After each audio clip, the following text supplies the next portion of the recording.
Bonjour et bienvenue sur Non Limite Sécu, le podcast francophone hebdomadaire dédié à la cybersécurité.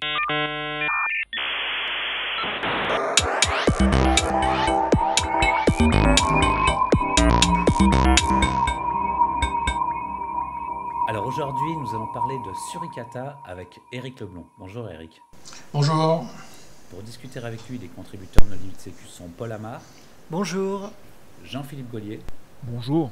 Nicolas Ruff. Bonjour. Hervé Schauer. Bonjour. Vladimir Collat. Bonjour. Et moi-même, Johan Hulot. Alors, Éric, pour les auditeurs qui ne te connaîtraient pas, est-ce que tu voudrais bien te présenter ? Alors, on peut presque dire que je suis un ancien dans la sécurité. Je connaissais Hervé Schauer pendant le millénaire précédent, ce qui est quand même une certaine référence. Et puis voilà, j'ai eu deux existences, mais toujours dans l'open source et dans la sécurité réseau. Ma première expérience a été sur les pare-feux, et la deuxième sur la détection d'intrusion et le monitoring de sécurité orienté réseau. Le réseau orienté sécurité, pardon, j'y arriverai jamais à celle-là. Alors, Suricata, qu'est-ce que c'est ? Suricata, c'est une solution qui a démarré comme un outil de détection d'intrusion réseau et qui a élargi ses fonctionnalités pour être un espèce de moteur à tout faire dans la détection des menaces sur le réseau, avec d'une part de la collecte de traces, donc on va collecter toutes les transactions protocolaires sur le réseau de manière à avoir une espèce d'historique de tout ce qui s'est passé sur un réseau d'entreprise. Et puis de la détection d'intrusion avec un langage basé sur un système de détection d'intrusion basé sur des signatures, avec des alertes qui sont générées pour que ensuite une équipe d'analystes puisse analyser ce qui s'est passé, déterminer s'il y a une compromission sur le système d'information et déclencher un traitement derrière. Mais comment a démarré ce projet alors? Parce que moi j'ai utilisé comment ça s'appelle, Network Flight Recorder. À l'époque, j'étais revendeur. À l'époque, tu connaissais Hervé Schauer. Et quelle a été la genèse de ce projet? Il y en avait beaucoup des détections, des sondes de détection d'intrusion. À un moment, c'était très populaire. Ouais, c'était très populaire à la fin des années 2000, effectivement, à l'époque où je connaissais aussi Hervé. Et puis, ce qui s'est passé, c'est que donc il y en a eu pas mal, notamment en open source, hein, mais ça s'est écrémé assez vite avec uniquement Snort de Sourcefire à l'époque, qui était le leader du marché en tant que système de détection d'intrusion open source. Et la boîte Sourcefire grandissant, ils ont décidé que la contribution et les échanges avec la communauté externe étaient le mal, puisque ça leur faisait perdre le contrôle de leurs produits. Ils ont donc décidé de refuser toutes les contributions. À ce moment-là, il y a un petit groupe qui avait commencé à rajouter des fonctions pour faire de la prévention, pas la détection d'intrusion, mais de la prévention, à savoir un logiciel Snort qui va se mettre en blocage sur le réseau. Et ce qui s'est passé, c'est qu'ils ont pris Snort, ils ont amélioré Snort, ils l'ont maintenu pendant un moment. Et donc à chaque version de Snort, ils étaient obligés de refaire les modifications qu'ils avaient déjà effectuées avant. C'était une galère sans nom. Et au bout d'un moment, ils ont eu l'idée folle de repartir de zéro, donc de conserver aucune base commune de code, de repartir de zéro et de faire quelque chose de moderne. À l'époque, on avait notamment des CPU avec plusieurs cœurs des processeurs avec plusieurs cœurs qui étaient arrivés. Et ça, c'est quelque chose que Snort à l'époque ne savait pas utiliser. Et donc, ils ont décidé de faire, en partant de zéro, un outil de détection d'intrusion qui supporte les nouveaux processeurs avec plusieurs cœurs. Alors, c'est vraiment la genèse du produit. C'est intéressant parce que finalement c'est un logiciel libre qui est devenu plus libre et donc finalement ça a provoqué la réécriture d'un nouveau logiciel libre. Exactement. Avec en plus le souhait justement d'éviter ce réenfermement du logiciel libre, d'éviter que ça puisse se reproduire. Et donc c'est une fondation qui a été créée pour gérer l'avenir de Suricata. Donc c'est l'OISF, l'Open Information Security Foundation, qui a été créé pour héberger Suricata et potentiellement d'autres projets de sécurité. Et l'intérêt d'avoir une fondation, c'est que c'est une fondation notamment de droit américain, et dans ses statuts, on parlait de statuts tout à l'heure en off, c'est écrit explicitement que les statuts, c'est de faire un outil de monitoring réseau et de sécurité qui soit GPL. Et donc la GPL, qui est la licence de Suricata, est explicitement dans les statuts de la fondation, donc c'est quelque chose qui ne peut pas changer.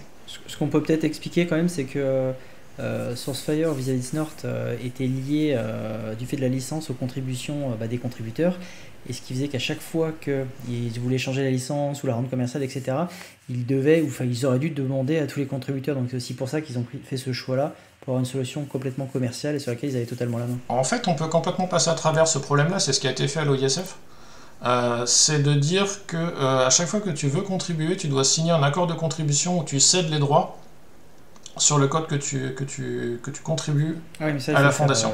Faut le prévoir à l'avance. Il faut le prévoir à l'avance. Oui, mais bon, disons que la solution, vu le point dans lequel Snort était, ils auraient pu le faire et accepter de commencer à faire signer la chose, ça n'aurait rien changé, quoi. Ça n'aurait pas changé grand-chose. Et sur Icata, on parle de combien de contributeurs à peu près sur ce projet ? On doit être à peu près une centaine, je pense, de contributeurs. J'ai pas vérifié les chiffres récemment, j'ai oublié celui-là. On a une centaine de contributeurs, je pense, environ. Des contributeurs plus ou moins réguliers. On a une équipe au niveau de la fondation qui est d'environ 15-20 personnes, avec une petite dizaine de développeurs, je pense, au total. Souvent, quand on parle logiciel libre, on parle usage gratuit, certains usages payants via une entreprise. Et on sait aussi que certains logiciels propriétaires vont embarquer des logiciels libres et oublient de le dire. Est-ce que ce sont ces usages-là qu'on retrouve aujourd'hui à travers Suricata ou c'est quoi les usages qu'il y a ? Alors les usages de Suricata, on peut voir en fait à peu près deux grandes catégories. On va avoir les utilisations au sein d'autres, comme tu disais, au sein d'autres solutions un peu plus larges. On a notamment pas mal de solutions de type, comment on appelle ça ? Des solutions tout en un de sécurité, type qui combine un pare-feu avec un proxy, avec ça, qui intègre aussi une couche, une couche Suricata. La plupart sont passés de Snort à Suricata ces derniers temps. Ouais, c'est un UTM, tout à fait. Je ne savais plus si c'était un acronyme autorisé. C'est un limite sécu. Et puis donc on a ces solutions là. Après on a aussi des solutions spécialisées qui sont des sondes de détection passive, cette fois-ci sur le réseau, qui utilisent ce produit là, et des sociétés. Donc ça c'est la partie produit, et après on a des sociétés type des grands groupes qui ont des parcs de Suricata déployés. Par exemple, si tu choisis des employeurs de certaines personnes ici, je sais qu'ils en ont quelques centaines, voire quelques milliers sans aucun souci. C'est vraiment très répandu, quoi. Tu peux pas citer une société américaine sans qu'il y ait quasiment des Suricata chez eux, quoi. Ce qui fait la valeur d'une sonde de détection d'intrusion, d'un scanner de vulnérabilité ou d'un antivirus, c'est pas tant le moteur, même si effectivement on apprécie le multithreading, etc. C'est surtout les signatures. Et alors comment ça se passe ? Est-ce qu'il y a une licence séparée ? Est-ce qu'il y a des flux payants ? Enfin, comment vous gérez ça ? Tout à fait, c'est une très bonne question. Alors, je vais répondre déjà non pour commencer. Et pourquoi non pour commencer ? C'est qu'en fait, il y a en réalité, c'est pas juste un IDS, il faut vraiment sortir de ce truc-là. Il y a un truc qui m'énerve au plus haut point en ce moment, c'est une tendance qu'on voit sur Twitter de faire du Suricata plus Zik. C'est un peu comme mettre un tracteur avec une voiture ou dire qu'on est quelqu'un qui fait des fourchettes et des couteaux et que la personne qui fait des fourchettes est en train de vouloir dire que elle fait tout en fait, puisque Zik fait du Network Security Monitoring en anglais, donc de l'analyse de trafic réseau orienté sécurité. Et Suricata le fait aussi, c'est-à-dire Suricata c'est pas que des règles de détection. Si tu mets Suricata sur ton réseau juste pour extraire les informations de ce qui passe sur le réseau, c'est déjà quelque chose d'utile. Après, effectivement, je vais être honnête, la partie détection d'intrusion est excessivement importante. Parce que bon, si tu dans la plupart des équipes, si tu fournis des bottes de paille, et que des bottes de paille, et c'est ce que fait le monitoring de sécurité orienté réseau, de réseau orienté sécurité, j'y arriverai jamais. À ce moment-là, tu as en fait vraiment beaucoup de données qui sont générées, et généralement, ce qu'on a avec un outil de détection d'intrusion va permettre d'avoir moins d'événements, de se focaliser et trouver une première porte d'entrée dans l'espace de données qui a été généré par le système. Donc oui, c'est la deuxième partie de ma réponse, c'est excessivement important d'avoir des bonnes signatures.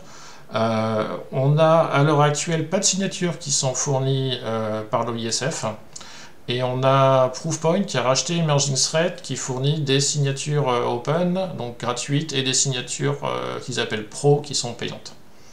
Voilà, donc si tu veux des bonnes signatures, il faut aller voir du côté d'Emerging Threat Open, et ça vaut largement le coup par rapport à la couverture d'acheter les signatures d'Emerging Threat Pro.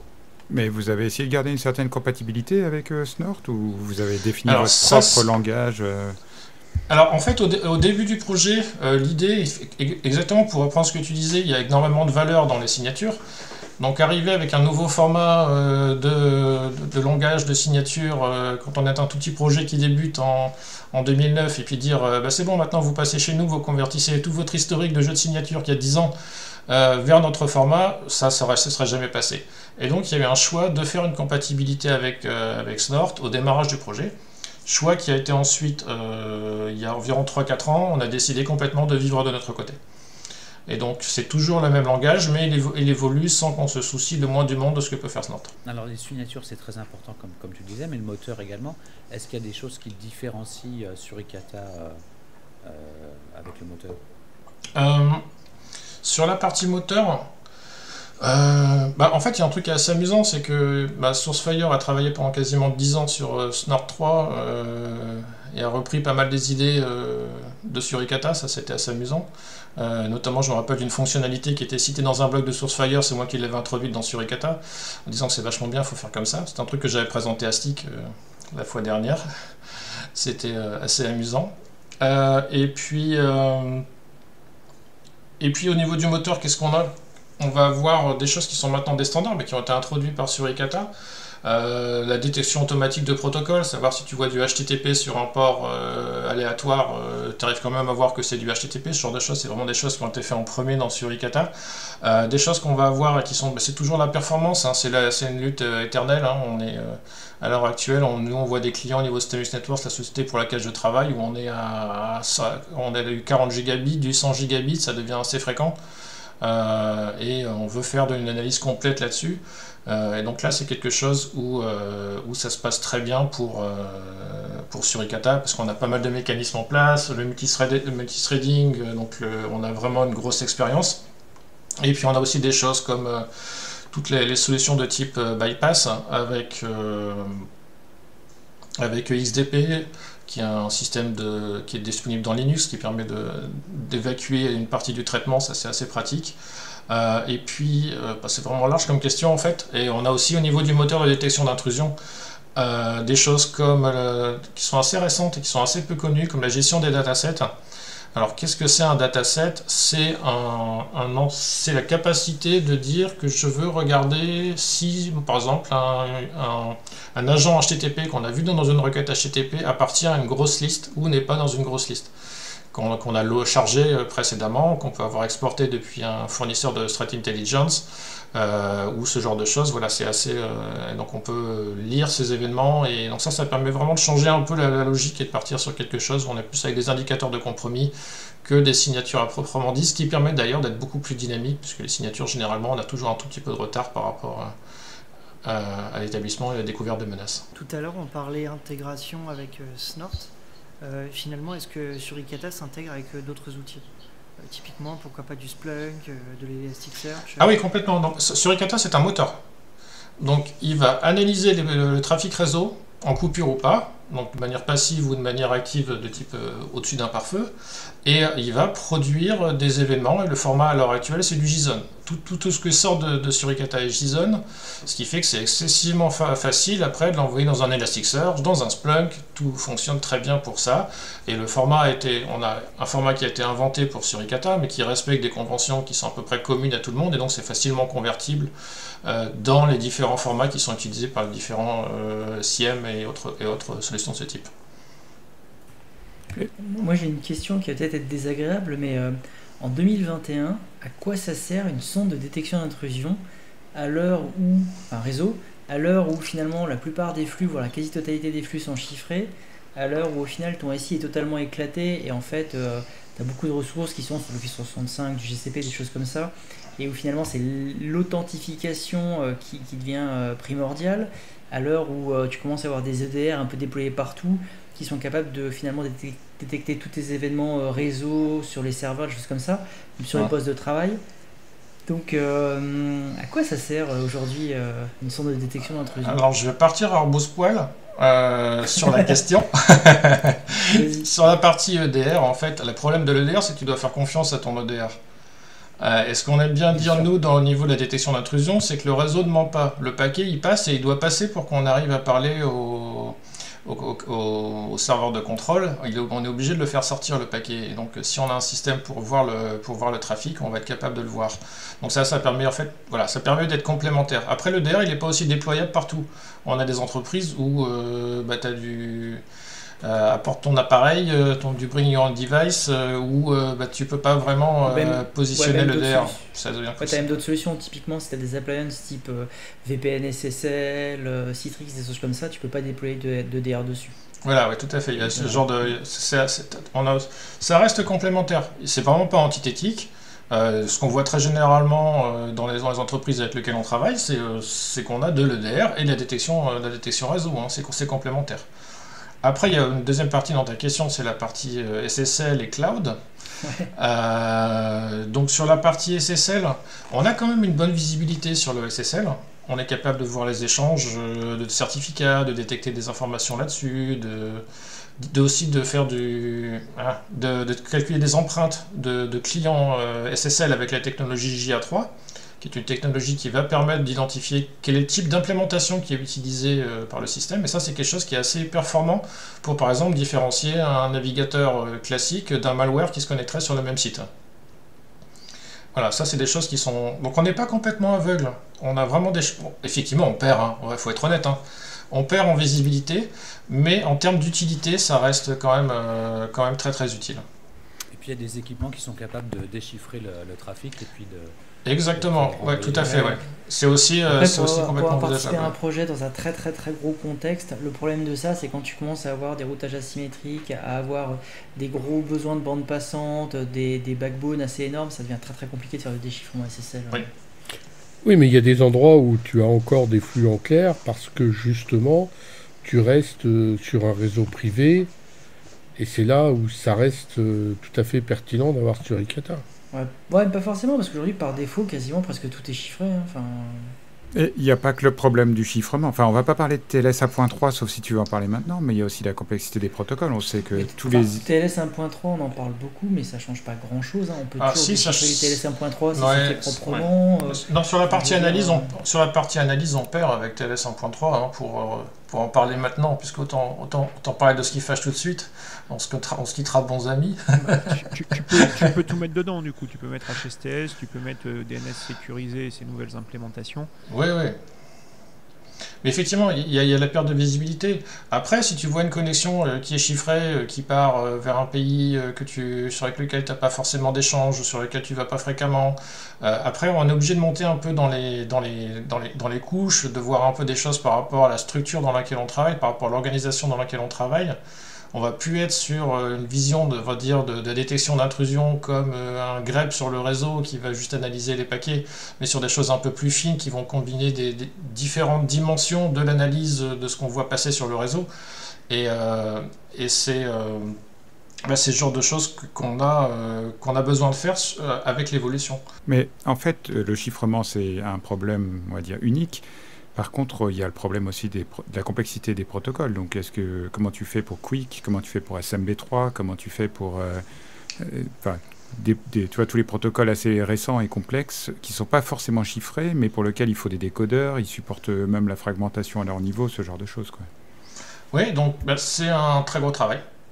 Si on regarde le travail qui est effectué sur Suricata ces derniers temps, c'est pas rajouter des nouvelles fonctionnalités au niveau du moteur d'analyse de signature par exemple, c'est plus rajouter du support de protocole. C'est vraiment les gros efforts qui sont faits ces dernières années, avec notamment une initiative qu'on doit à Pollux, à Pierre Chifflier, qui est d'introduire Rust, parce que le problème de partir sur de l'analyse protocolaire de multiples protocoles, c'est qu'on analyse un peu tout ce qui passe sur le réseau, et tout ce qui passe sur le réseau, c'est pas forcément très beau à voir.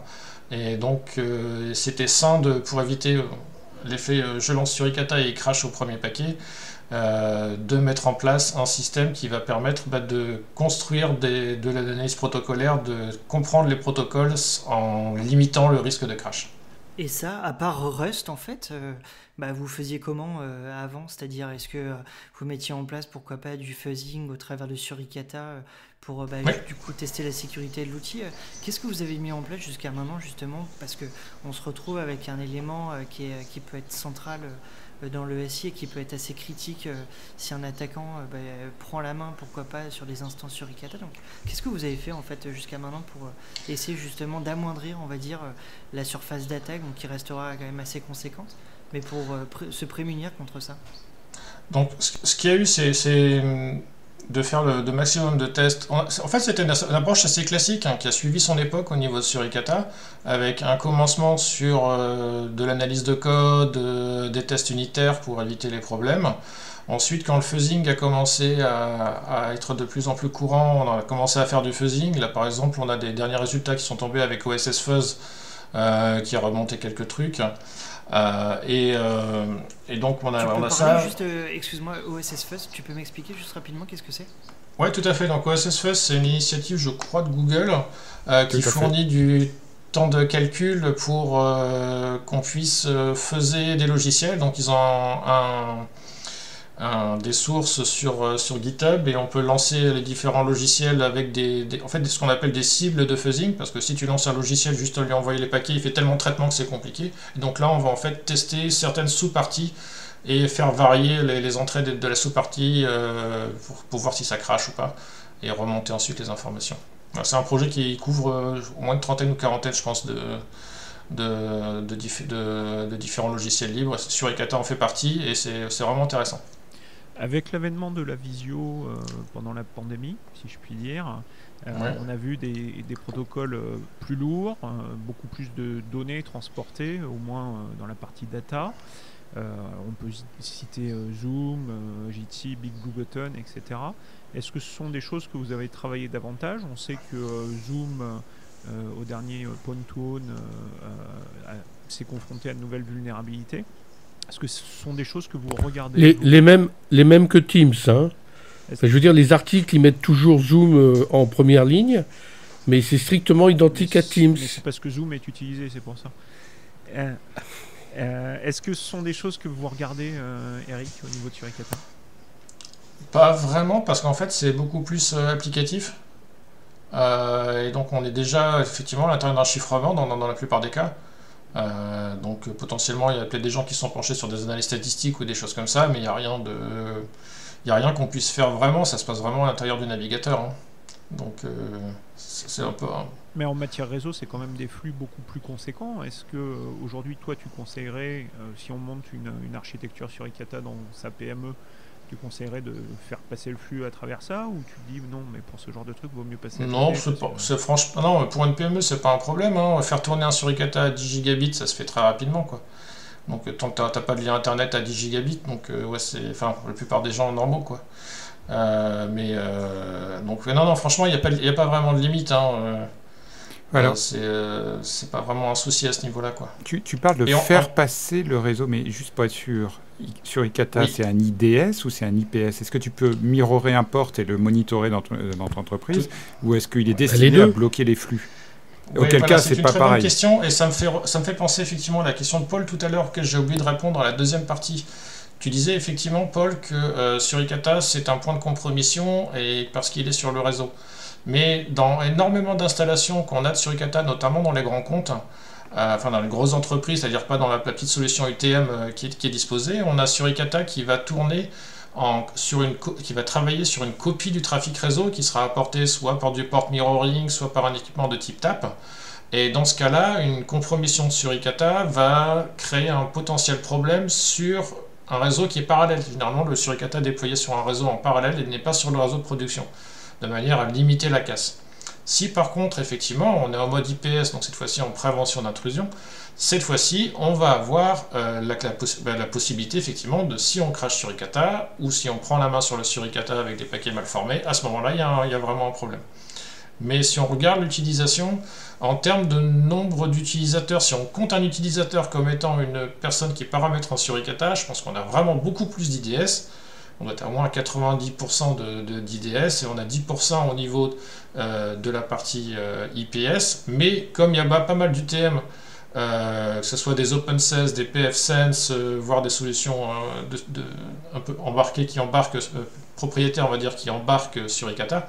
Là, dans ces cas-là, on a effectivement du Suricata en mode IPS, donc un besoin de sécurité qui est très fort. Alors, je vais préciser sur la solution OSS Fuzz, c'est basé sur LLVM Fuzzer, et n'importe qui en fait peut contribuer en soumettant une image Docker. Et si c'est un logiciel d'intérêt pour la communauté, en fait, Google paye les cycles CPU de fuzzing. Et donc, évidemment, les rapports de bug ne sont faits qu'aux mainteneurs. Mais si vous écrivez une cible pour un logiciel open source connu, vous pouvez être rémunéré. Il y a pas un bug bounty, mais un fuzz bounty. Et donc, fuzzer un logiciel peut vous rapporter entre 5 et 10 000 $. Petite promotion. Et puisque personne ne rebondit là-dessus, je vais aussi poser la question qui fâche. Alors, j'ai oublié HTTP2 dans la liste des protocoles compliqués, récents, et aussi, bien sûr, l'ineffable IPv6. Alors, HTTP2 est supporté. Voilà, on l'a introduit dans la dernière version, ça n'a pas été une mince affaire, ça a été quasiment quelqu'un qui a bossé à temps plein, je pense, pendant au moins 6 mois. Un Français d'ailleurs, Philippe Antoine. Et sur IPv6, ça a été d'office. On a d'office voulu avoir IPv4 et IPv6 qui soient supportés par Suricata. Donc oui, c'est supporté, il n'y a pas de problème là-dessus. Ça se fait bien. Bon, c'est un peu compliqué forcément de taper les adresses IPv6, notamment pour ce qu'on appelle la définition des réseaux maison, quoi, mais Omnet en langage Suricata, mais sinon ça va, quoi. Alors maintenant, si je pars un peu plus sur le produit en lui-même, puisque là tu nous as fait un tour d'horizon, mais comment ça se passe pour installer un Suricata? Je prends un serveur à part, je prends une petite box, il me faut beaucoup de mémoire, je fais apt-get ou apt-install sur ma distribution favorite, et puis c'est bon. Et j'achète des IOC, comme tu as dit tout à l'heure. C'est une bonne question. C'est une bonne question, c'est très vaste. En fait, le Suricata en lui-même, ça va quasiment être inutile, hein, parce que tu vas avoir des tonnes tu vas avoir un gros fichier JSON avec des tonnes d'informations à l'intérieur, et donc faut utiliser ces informations. Et si tu mets en place un Suricata chez toi et c'est juste pour aller regarder de temps en temps, si c'est pour chez toi, ça va. Enfin, tu seras peut-être avec 6 mois de retard si tu t'es fait poney ou pas. Mais si tu es en entreprise, il faut vraiment mettre un cycle en place pour aller voir les informations qui viennent de ton Suricata et être capable de comprendre ce qui se passe sur ton réseau, quoi.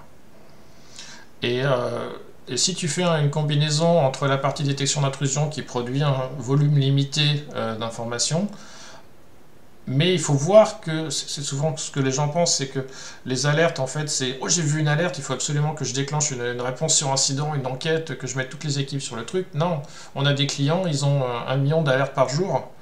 Les alertes, c'est des informations. Il y a beaucoup d'alertes maintenant qui sont contextuelles. Ça va vous donner des informations que si on recoupe, par exemple, un truc qui est vraiment très utile pour savoir qu'il y a un problème sur une machine, c'est que vous avez 4 ou 5 alertes différentes qui tapent en même temps sur la machine. Une alerte en elle-même, ça va être pas grand-chose, mais si vous en avez 4 ou 5 en même temps, c'est vraiment un signe généralement que même si c'est des alertes qui sont des informations, qu'il se passe quelque chose de dangereux sur le système. Donc il y a vraiment un travail, ça s'inscrit dans un processus. Hein, je connais des gens à l'éducation nationale qui pourraient être intéressés par ça. Détecter quand il y a plus de 5 machines qui se connectent à une cible. Non, c'est pas la peine. Il suffit de dire que c'est les Chinois.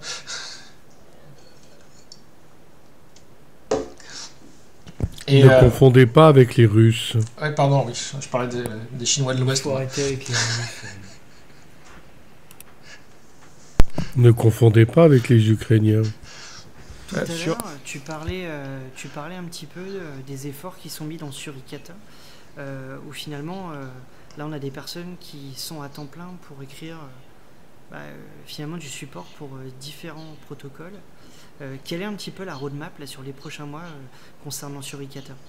Est-ce que c'est justement ça, là on va dire le plus gros des efforts maintenant, c'est rajouter énormément de protocoles pour essayer d'être on va dire, compatible avec tout ce qui peut passer.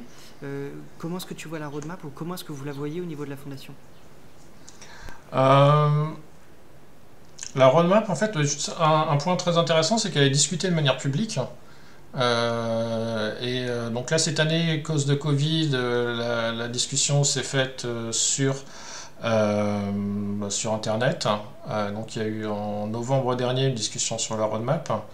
La roadmap, c'est vraiment principalement effectivement l'ajout de nouveaux protocoles. C'est vraiment ça qui est le nerf de la guerre. Après, on a l'ajout de nouveaux protocoles. On a certaines fonctionnalités qu'on veut aussi ajouter, mais ça reste beaucoup plus faible. C'est vraiment le support de nouveaux protocoles, le support de nouveaux mots-clés pour qu'on puisse facilement exprimer des signatures qui vont matcher sur des trafics qu'on peut voir. Et puis améliorer au retour d'expérience sur les fonctionnalités qui ont déjà été développées, les améliorer un peu, rajouter On est vraiment sur un projet qui est mûr maintenant depuis plus de 10 ans, on est quasiment à 12 ans maintenant. Donc on est vraiment sur un projet qui est mûr et puis donc il faut qu'il se contente, mais c'est pas vraiment le mot, mais il faut faire son maximum pour arriver à suivre les protocoles.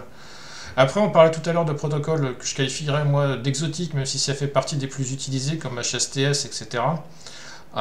Mais si on travaille sur une solution, si on travaille dans l'optique de protection du réseau, il n'y a pas beaucoup de serveurs HSTS qui sont utilisés au niveau des gens qui font des malwares. C'est encore un protocole qu'ils ne maîtrisent pas eux non plus. Même s'il faut travailler sur ce genre de choses, c'est des protocoles qui sont très souvent des protocoles liés à des grandes compagnies.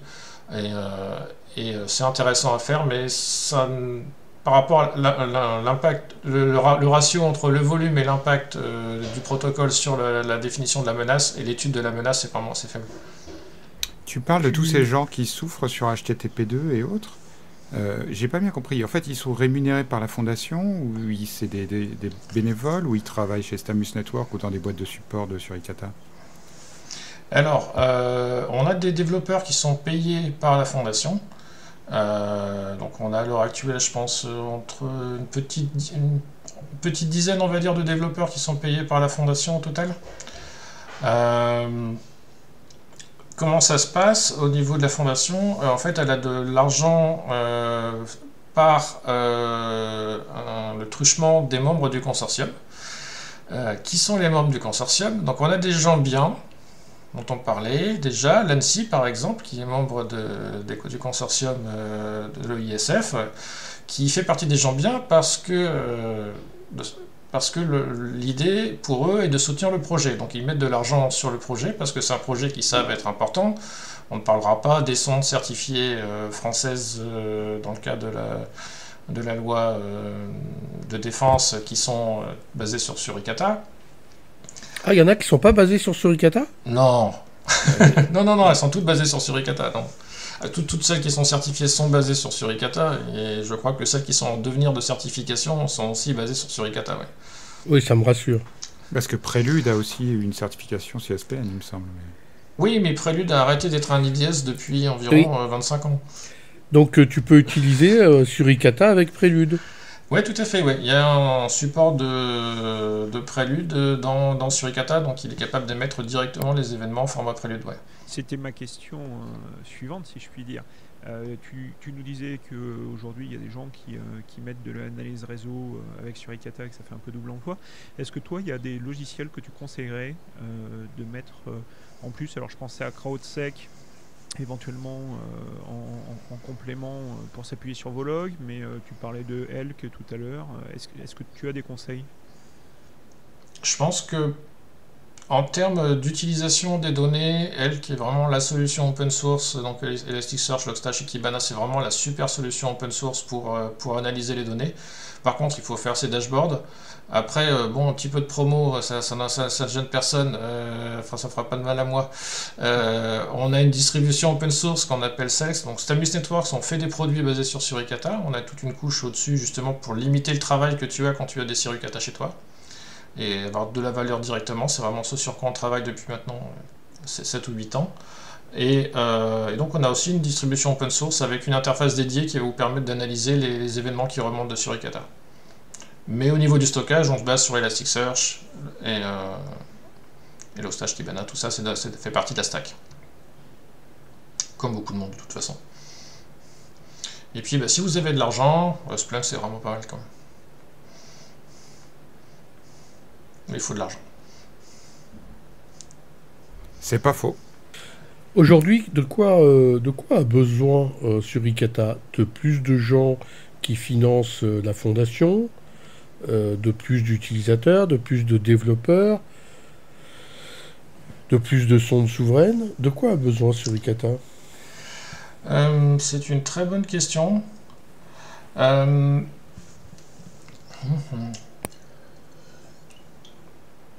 Je pense que plus de développeurs et aussi de gens qui commencent à contribuer, à vouloir ajouter des choses, donc vraiment de la partie contribution. Et puis aussi que ce qui serait pas mal, c'est que la plupart des gens qui utilisent Suricata contribuent réellement à Suricata. Enfin, contribuent réellement, que ce soit par du code ou que ce soit en soutenant la fondation. On peut parler, par exemple, il y a peut-être des discussions en cours, mais d'Amazon qui intègre Suricata dans son offre de pare-feu sur le cloud d'Amazon, et qui n'avait pas entamé, qui sort un produit sans avoir de discussion avec l'OISF, voilà, sans vouloir tenter de contribuer, alors que c'est quelque chose qui devient important. Et semble-t-il des échanges a posteriori, mais disons qu'ils font pas ça a priori, ce qui serait effectivement une bonne démarche. On s'intéresse à un projet, on s'assure de sa viabilité, on s'inscrit dans un truc. C'est pas forcément une démarche que tout le monde a. Et comment on peut financer la fondation? C'est assez simple, il suffit de devenir membre du consortium de l'OISF, donc il y a plusieurs montants, et il y a aussi surtout quelque chose qui a été assez intelligent au niveau de la création, on en parlait tout à l'heure, on a un accord de licence qu'il faut signer lorsqu'on contribue à Suricata. Et ça permet quoi? Ça permet d'une part d'avoir du code GPL qui est maîtrisé par la fondation, mais ça permet aussi à la fondation de fournir le Suricata sous une double licence. Donc si tu as une magnifique idée de boîte qui doit utiliser Suricata et faire des modifications pour Suricata, tu peux le faire, même si c'est GPL, il suffira de payer la fondation pour avoir accès à Suricata en double licence. Et ça, c'est utilisé par certaines boîtes, dont certains grands noms que vous pouvez retrouver sur le site web, type FireEye par exemple. Ça commence à combien? Parce que nous parlions de PME tout à l'heure. Est-ce qu'une PME va pouvoir contribuer? Là, je lis sur le site de l'OISF que la donation annuelle pour avoir un statut bronze, c'est 65 000 $. Donc, t'imagines bien qu'une PME ne va pas mettre 65 000 $ dans un IPS. Oui, non, mais attention, la contribution de 65 000 $, généralement, il faut l'avoir du côté de l'éditeur. Nos clients sont quand même principalement des éditeurs. Enfin, les clients de l'OISF sont principalement des éditeurs, c'est-à-dire des éditeurs ou des très grosses boîtes. Donc, c'est des gens, 65 000 € pour aider une techno qui est la base de ton produit, et puis potentiellement avoir accès à une double licence. Alors, c'est pas très... Je reformule ma question du coup. Ouais. Si on utilise le produit, parce qu'on est une PME française ou un ETI, une boîte de taille moyenne, et qu'on veut donner de l'argent, à qui on s'adresse? Est-ce que c'est la fondation? Oui, non, il faut s'adresser à la fondation carrément. Oui, je pense qu'envoyer un mail à info@oisf.net et expliquer qu'on voudrait contribuer parce qu'on utilise le projet et qu'on trouve ça super bien. Voilà, ça c'est quelque chose qui est tout à fait faisable. Je pense qu'il y a moyen de s'arranger là-dessus. Oui. Et quels sont les protocoles que supporte Suricata et puis ceux qui ne supporteraient pas? Oui. Donc ce qu'on a comme type de protocole sur Suricata, c'est que au niveau de Suricata, ce qui a été fait depuis le début et ce qui était souvent le positionnement en fait de la partie détection d'intrusion, c'est sur ce qu'on appelle les trafics nord-sud, avec donc le trafic qui vient de chez nous et qui va sur Internet ou réciproquement. Et donc on a des protocoles de type HTTP, TLS qui sont supportés. Et après il y a quelque chose qui est en train d'évoluer pas mal au niveau de Suricata, c'est la partie trafic interne avec l'ajout de protocoles de type Samba, NFS, RDP et VNC, donc de manière à pouvoir voir ce qui se passe à l'intérieur d'une entreprise et détecter des mouvements latéraux. Et enfin il y a deux grands sujets qui sont en train de se... un grand sujet qui est en train de se développer, c'est tout ce qui est IoT, avec notamment l'ajout du support MQTT dans la dernière version, qui va permettre de monitorer un peu plus ce qui se passe au niveau des réseaux IoT. Et puis il y a quelque chose qui suit son cours gentiment, avec l'ajout de plus en plus de protocoles, qui est toute la partie réseau industriel, SCADA, avec du Modbus, du NIP, voilà, tout ça c'est des choses qui sont supportées dans Suricata. Donc on a vraiment un éventail assez large d'analyse réseau et de détection qu'on peut faire sur ce type de protocole. Ok Eric, est-ce que tu voudrais apporter le mot de la fin? Donc Suricata, c'est un projet qui a 12 ans maintenant, qui est vraiment mûr, où on a un ensemble de fonctionnalités et qui est surtout pas juste un IDS. C'est vraiment une solution complète avec de l'analyse réseau orienté sécurité, donc de la production d'événements. Tu vois que tu arrives. Et une partie... exactement, c'est la première fois que j'arrive à le dire. et une partie détection d'intrusion qui effectivement est l'origine du projet, mais ça a beaucoup évolué depuis. Voilà, et donc c'est vraiment quelque chose qui permet vraiment d'avoir une très très belle visibilité sur le réseau. Ça va forcément avoir un coût si vous voulez l'utiliser directement comme ça et installer et mettre les choses en place chez vous. Donc ça vaut peut-être le coup de regarder des solutions qui ont déjà packagé Suricata pour arriver à jouer et à pas travailler sur tout faire, le découvrir par soi-même.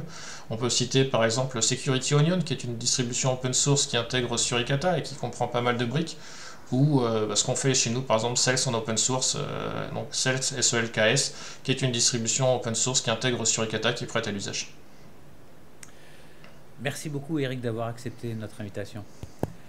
Merci à vous. Chers auditeurs, nous espérons que cet épisode vous aura intéressé. Nous vous donnons rendez-vous la semaine prochaine pour un nouveau podcast. Au revoir. Au revoir.